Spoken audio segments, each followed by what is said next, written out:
Comme vous le savez, en ce moment, il y a les Jeux Olympiques à Paris, les Jeux Olympiques de Paris 2024.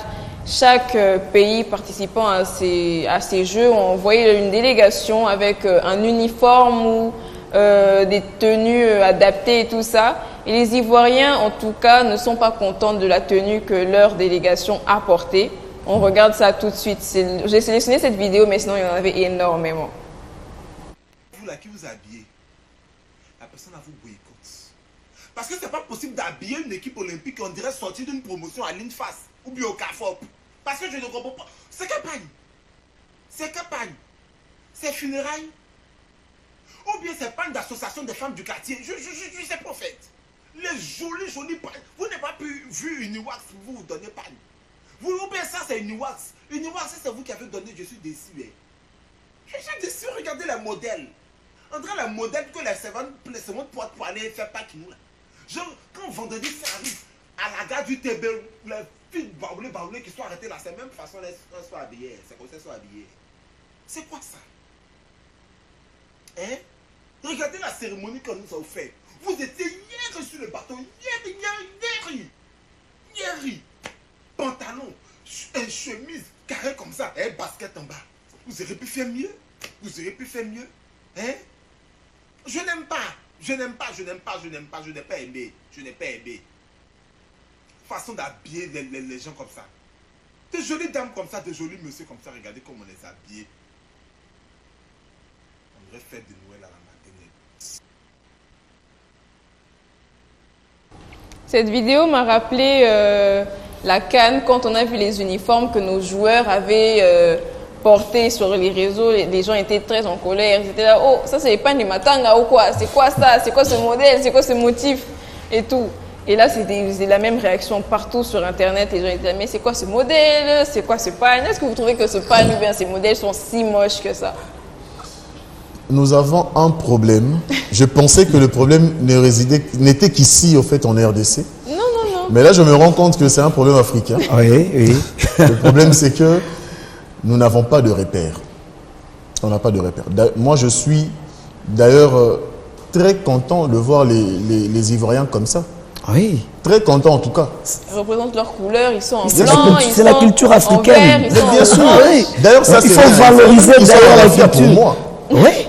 Ça, d'ailleurs, c'est rien en réalité. Être en raffia. Il devait mettre en raffia. Oui. On a un problème en fait. On pense que tout ce qui vient de l'extérieur est bien par rapport à ce que nous avons. Voilà. Une toute petite histoire. Une fois, j'étais en train de parler avec ma mère. Je lui posais des questions. Je lui ai dit, bon, quand les Nigérians s'habillent, sans pour autant qu'ils se présentent, on sait voir que celui-ci, c'est un Nigérian. Automatiquement. Les Sénégalais, Maliens, Guinéens, c'est la même chose. Alors, un Congolais, comment on peut le reconnaître en termes vestimentaires que lui, c'est un Congolais? Ma mère m'a dit par les vestes. Mais attends, quand on porte Valentino, par exemple, Valentino n'est pas un Congolais. Il y a Gianni Versace, c'est pas un Congolais. Encore s'il avait peut-être dit la Lacoste. Donc, peut-être la Lacoste, voyez-vous.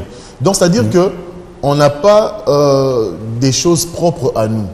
Je ne sais pas. On ne donne pas la valeur à la culture africaine. C'est ça le problème. Je ne sais pas, il est le youtubeur ou le tiktoker, s'il se plaint de quoi exactement, le vestimentaire.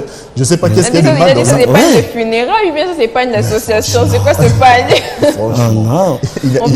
Ça représente la Côte d'Ivoire. Oui, d'ailleurs. Ce sont d'ailleurs les couleurs.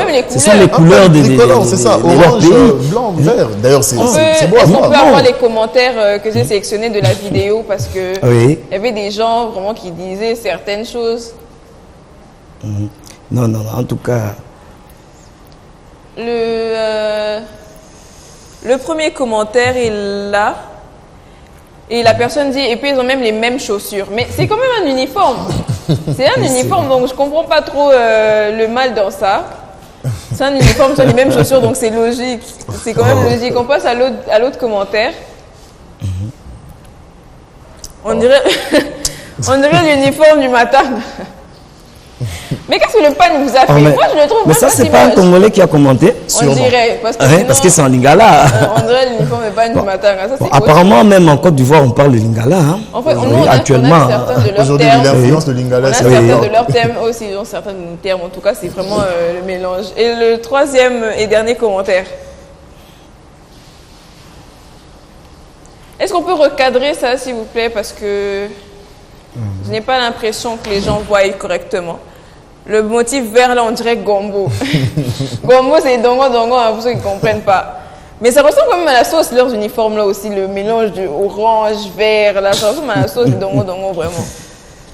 Donc, voilà, c'était les commentaires qui m'ont fait le plus rire quand je regardais ça. Parce que je me suis dit, oh, je n'ai pas trouvé le pain spécialement moche. Mais quand la personne était en train de descendre le pain, le critiquer, je me suis dit, forcément, il y a des gens qui sont d'accord avec lui dans les commentaires. On passe au deuxième vue sur le net. J'ai perdu la vie maintenant. Il me semble que 20 ans déjà. Aujourd'hui, je suis un artisan, tressage de chaises. Moi, mon souhait est que je ne veux pas rester au bord de la voie quémander. Non, moi, je vais travailler comme les autres. Bonjour Brits, ici c'est Franck Adomariko. Bienvenue dans ma vie de malvoyant. Je suis ici avec les enfants de ma tante. FIFA 20. Bonjour, comment ça va? Ça va bien. C'est les enfants de ma tante. Voici les enfants. Oui. Bonjour, Britt. J'ai perdu la vie depuis 2005. Avant, j'étais mécanicien vélomoteur. J'ai fait un accident. Les yeux ont commencé par baiser. Jusqu'à 2006-2007, je ne vois plus. J'ai fait une formation en 2009 chez les sœurs, les catholiques. Ce centre-là forme les handicapés. C'est un internat. Et vous avez été formé en quoi? En tressage de chaises, guéridon et petits sellettes qu'il est en train de tisser là. Après cela, je suis pied. La formation a fait au moins 3 ans. Après 3 ans, j'ai eu mon diplôme, mon retour. C'est ici que j'ai commencé par s'installer. J'ai commencé par faire ce que j'ai appris un peu. J'ai mis dans les réseaux sociaux, WhatsApp, TikTok, Facebook. Et c'est vous-même qui faites ça? C'est vous-même qui publiez ça sur les réseaux? Non, j'ai un ami à côté de moi. Je suis avec lui tout le temps. Il s'appelle M. Agbolé Agbo. Oui, bonjour Britt. Si je veux faire une commande, je veux commander quelque chose, il est avec moi à tout moment. Là, moi, j'achète code pour commencer par tisser. Si on a fini de réaliser, les clients viennent ramasser ça. Si je veux réaliser une 4 chaises et une table, ça fait au moins 15 jours. Mon rêve est que comment je vais faire pour ouvrir un centre pour former les handicapés ou un centre d'information des aveugles. J'ai faim. J'irai manger, j'irai préparer omelettes. Ah, vous cuisinez vous-même? Oui.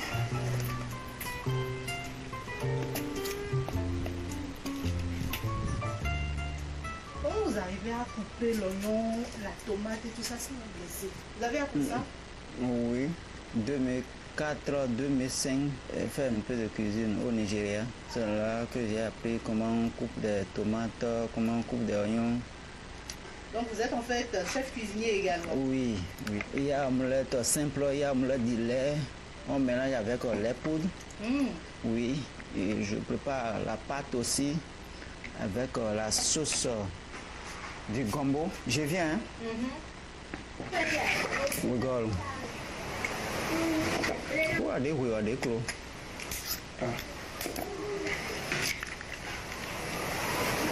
prends le coquille mandrin.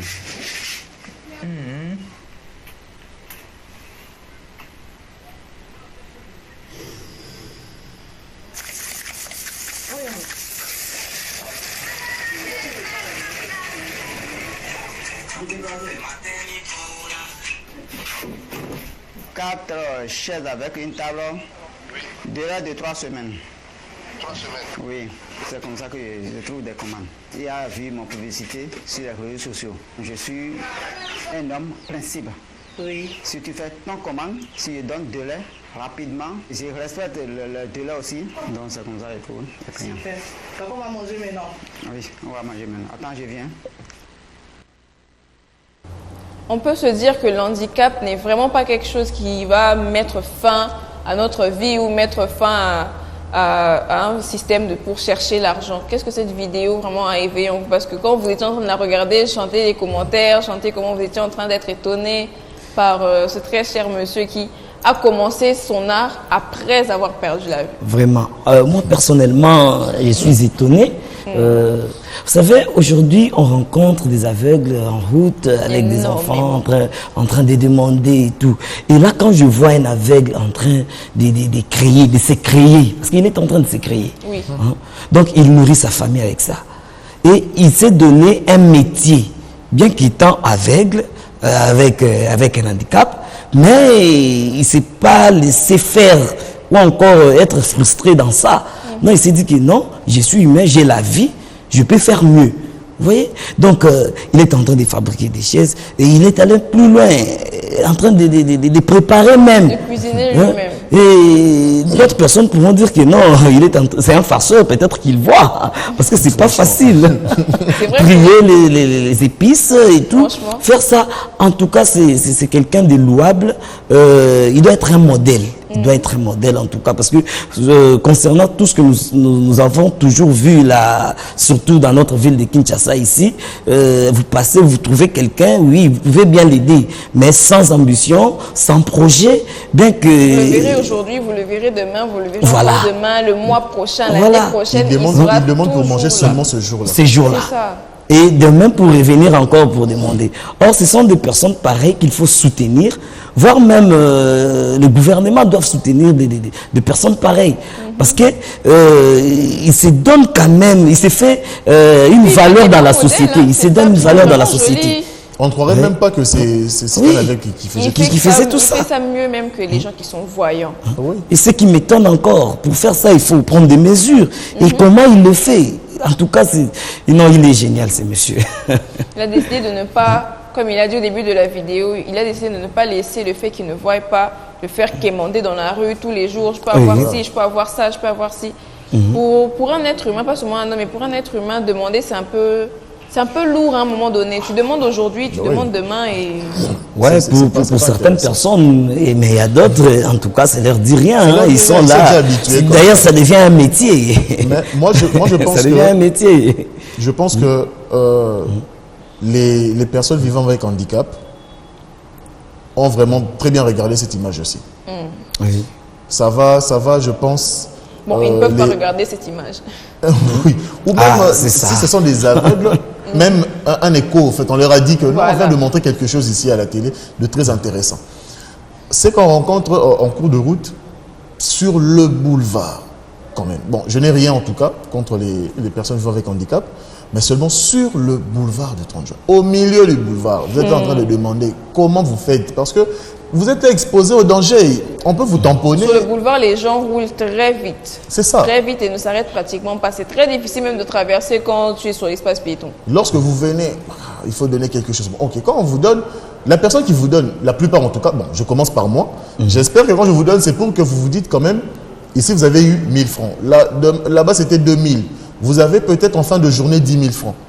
Vous pouvez faire quelque chose avec ça. C'est pas un rien, 10 000 francs aujourd'hui, hein, c'est pas un rien. Vous pouvez faire quelque chose, commencer les fûts que quelque chose. Quand vous demandez aujourd'hui pour manger aujourd'hui, puis demain encore, vous venez encore vous demander pour manger demain, après-demain, ainsi de suite. Donc, c'est-à-dire que les gens ont de l'argent à dépenser. Vous donnez, vous, pour que vous puissiez manger. Mais pendant ce temps, il y a des personnes qui se retrouvent dans les mêmes conditions que vous, mais qui ne veulent pas en fait être dépendants. Je prends l'exemple de cette image. Si tout ça, il est en train de préparer. Ces œuvres-là, tout ça, les chaises, tout ça. Vous n'étiez pas là. Vous venez, on vous dit que non, c'est un œuvre qui a fait ça. Vous n'allez pas croire, même pas un tout petit peu. Vous n'allez pas croire. Je ne vais pas croire parce que la précision des chaises, des tables et tout ça, je dirais, je dois le voir faire ça. Il doit voir tout ça, mais comment il va le faire? Mais si on vous dit que c'est un aveugle qui a fait ça, vraiment, c'est étonnant. Moi, j'ai déjà vu un aveugle en train de jouer à la guitare. Oui, là, je comprends.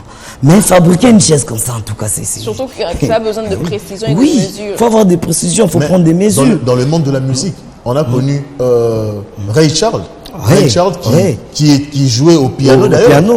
Mais comment il faisait? Lui, il était aveugle. Stevie Wonder, comment il fait pour jouer au piano? Donc, c'est-à-dire qu'il y a des gens qui ont surpassé leur état de handicap pour faire quelque chose. Être handicapé ne veut pas dire que c'est fini, vous êtes mort, non. Ça ne veut pas dire ça. Il y a même certains Lui, il est aveugle. Parce que la vue, vous voyez quand même, la vue, c'est très important. Très important. Ouais. C'est pas voir quoi que ce soit et c'est compliqué. Mais il y a des gens, la vue, il a. Peut-être c'est juste un pied qui pose problème, mais c'est fini, hein, c'est la charge de toute une famille. Il faut donner ici, il faut faire ceci, il faut faire cela. Mais il y a des gens qui surpassent cet état-là. Donc, c'est-à-dire que s'il y a quelqu'un qui est, disons, même dans un état plus pire, non, disons pire que vous, mais il se débrouille. Il est indépendant, c'est-à-dire que vous pouvez faire la même chose. Vous pouvez faire la même Donc, chose. voilà, c'est sur cette note, la note de Nathan Guérin, que j'aimerais vous dire que l'handicap, c'est comme un obstacle sur une course.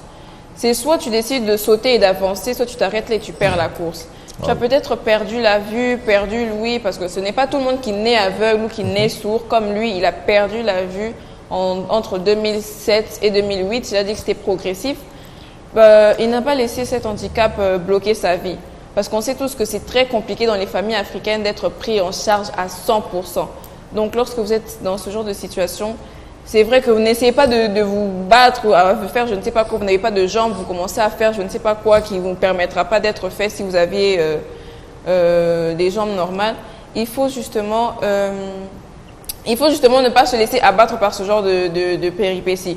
Parce que si un être humain normal, beaucoup d'êtres humains normaux ne sont pas en mesure de faire ce que ce jeune homme est en train de faire, il y a des questions à se poser franchement. L'handicap n'est vraiment pas la fin du monde, c'est quelque chose qui peut vous freiner, oui, mais c'est soit vous accélérez, soit vous restez à l'arrêt comme ça. Donc voilà, c'était tout pour la rubrique Vue sur le net.